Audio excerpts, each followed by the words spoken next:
क्या होता है? क्या होता है पीरियड्स में? जोर से बोलो। हाँ, ठीक है। केस आते हैं हमारे पास कि हम किस केस के मतलब क्या हम यहाँ पे सभी टीचर्स को भी पता है, प्रिंसिपल मैम को भी पता।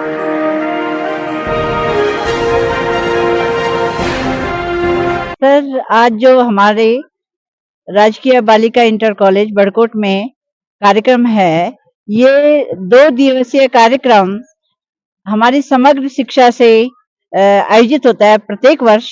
और ये कक्षा 9 से कक्षा 12 तक अध्ययनरत बालिकाओं के लिए आयोजित किया जाता है, जिसमें बालिकाओं के स्वास्थ्य पर चर्चा होती है।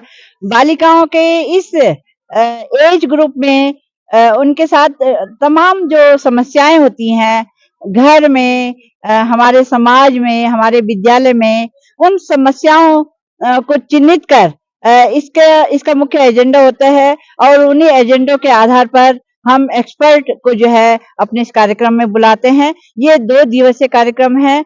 इसमें स्वास्थ्य विभाग से भी हम लोग जो है क्योंकि बालिकाएं यहाँ पर पढ़ती हैं, दूर दराज जो है घरों से आती हैं। कई बालिकाएं यहाँ पर जो गाँव से यहाँ पर आई हैं पढ़ने के लिए, उनके पेरेंट्स साथ में नहीं रहते हैं, तो उनको स्वास्थ्य से संबंधित प्रॉब्लम होती है। तो इस टाइप से जो है बालिकाओं के स्वास्थ्य पर आधारित जो मेन समस्या हम लोग भी यहाँ पर फेस करते हैं कॉलेज में, तो उसके लिए हम जो है यहाँ पर डॉक्टर्स की टीम को इनवाइट करते हैं।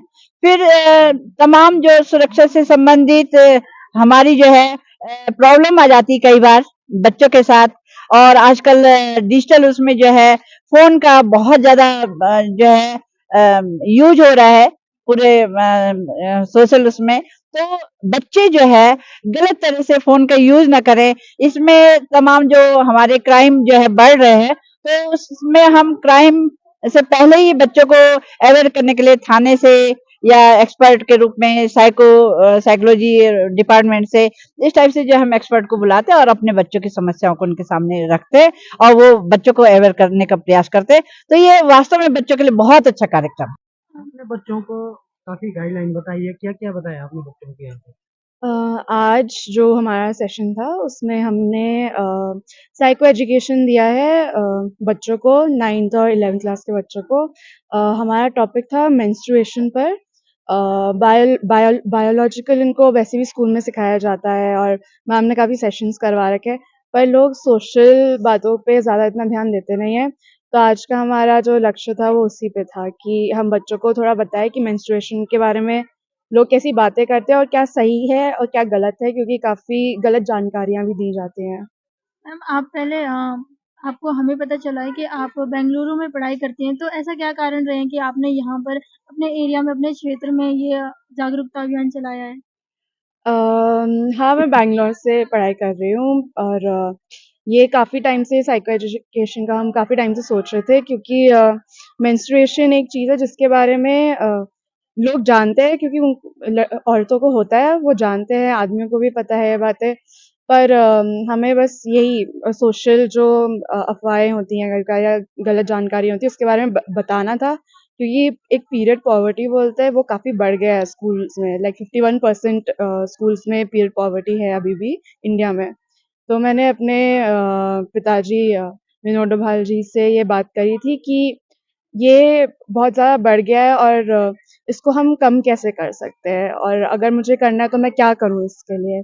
तो उन्होंने बोला था कि अगर इस चीज़ की शुरुआत करनी है तो सबसे अच्छी जगह वहीं से है जहाँ हमारे रूट्स हैं, और वो यहाँ पे है उत्तरकाशी डिस्ट्रिक्ट में, बड़कोट में। तो क्यों ना हम यहाँ से शुरू नहीं करते? क्यों नहीं करना चाहिए? क्योंकि ये जगह हम यहीं से पढ़े लिखे हैं, यहीं पे पैदा हुए हैं।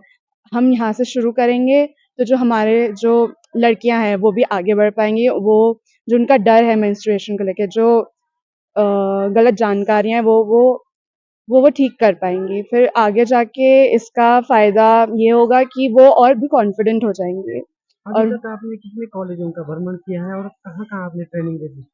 अभी कल ये हमने कल से शुरू करा था। कल भी मैं 2 स्कूलों में गई थी। एक पुजेली में एक ऑल गर्ल्स स्कूल है, हाई स्कूल तक है वो। और एक गडोली में एक इंटर कॉलेज है, वहाँ पे भी हमने 6 से लेकर 12th तक के बच्चों को ये साइको एजुकेशन मेंस्ट्रुएशन पे पढ़ी थी। क्या होता है? क्या होता है पीरियड्स में? जोर से बोलो। हाँ।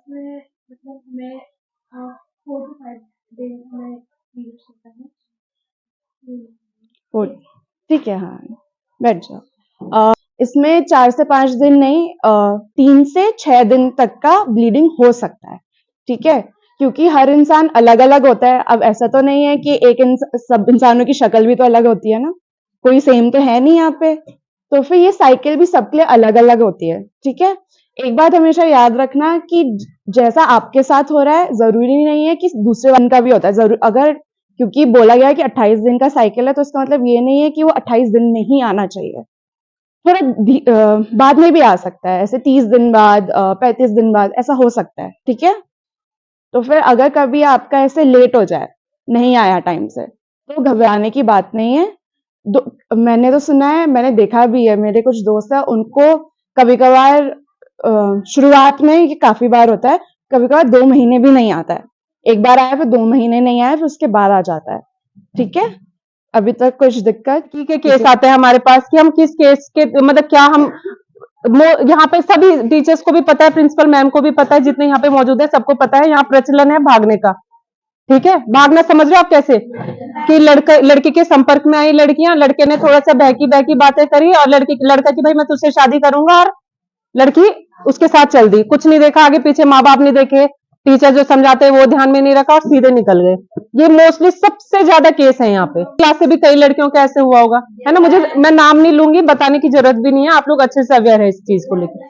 तो इसमें होता क्या है, जैसे लड़के की बातों में आप लोग आ गए, ठीक है? अब उम्र भी ऐसे ही है ना कि इसको हम रोक भी नहीं सकते, एक एज होती है ना, बोलते हैं 14 से और 21 साल तक ऐसी उम्र है कि हम कितना भी समझा दें, अगर किसी के बहकावे में है तो वो उनको लगता है हाँ ये भगवान है, ये जो बोल रहा है ये सच है और पूरा जीवन ही हमारा अच्छे से ध्यान रख लेगा, पर रियलिटी ये होती नहीं है ना? तो उसमें क्या होता है, अगर आप किसी लड़के के साथ जाते हैं तो 137 अब नया हो गया बीएनएस 137 2 ब्रैकेट में 2 बीएनएस के तहत मुकदमा पंजीकृत होता है। जैसे लड़की चली गई किसी लड़के के साथ तो वो मुकदमा लिखाने थाने में आ जाता है। अब उसमें हमारा त्वरित कार्रवाई है कि अगर कोई नाबालिग बच्ची का या बच्चे का केस है तो तुरंत मुकदमा पंजीकृत किया जाता है। फिर हम उसको लोकेशन सीडीआर अगर फोन वगैरह है, वरना कैसे न कैसे दोस्तों से संपर्क करके कि भाई किसके संपर्क में होता है, खास सहेली को बताते हैं ना मोस्टली लोग कि भाई जैसे आप लोग भी होंगे, आपकी बिल्कुल खास खास दोस्त होंगे तो उससे शेयर करते हैं हम कि भाई मैं उस लड़के से बात कर रही हूँ, मुझे सही लग रहा है, इस टाइप से। तो उनसे संपर्क करके जैसे तैसे हम ढूंढ के लेके आते हैं।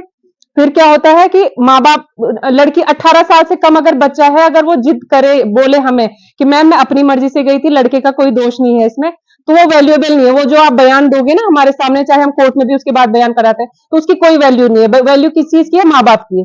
माँ बाप ने बोल दिया कि नहीं ये लड़का मेरी बेटी को बहका के ले गया, मेरी बेटी तो अभी 18 साल से कम है, इसको कोई जानकारी नहीं है। अगर लड़का भी 18 साल से कम है तब भी वो अपराधी की श्रेणी में आता है, ठीक है, कि इसको कोई जानकारी नहीं, तो माँ बाप के बयानों की वैल्यू होती है। उसमें क्या होता है, मिनिमम जो सजा है वो है 10 साल, ठीक है, और कोई छूट नहीं है। अगर लड़का 16 साल का है, 14 साल का है, 15 साल का है, तो ऐसा नहीं देखा जाएगा कि 18 साल से कम है और अकल की कमी थी इस वजह से इसने ये काम कर दिया। ये नहीं होता। नियम कानून जो है, अगर जैसे सजा बनी हुई है तो सबके लिए सेम है, बस थोड़ा सा फर्क होता है, जो 18 साल से ज्यादा, मिनिमम 10 साल, ठीक है। अभी लड़के है नहीं, वरना लड़कों को भी थोड़ा समझाते कि भाई ये आप लोगों का भी काम है, क्योंकि जीवन लड़के का खराब हो रहा है। लड़की का क्या है कि हाँ चले गए वापस लाए, अब लड़की को माँ बाप फिर कि भाई तेरी गलती है, तेरी वजह से ऐसा हुआ, ये है वो है, तो लड़की डर के मारे अपनी मम्मी लोगों के साथ जाने को तैयार हो जाती है।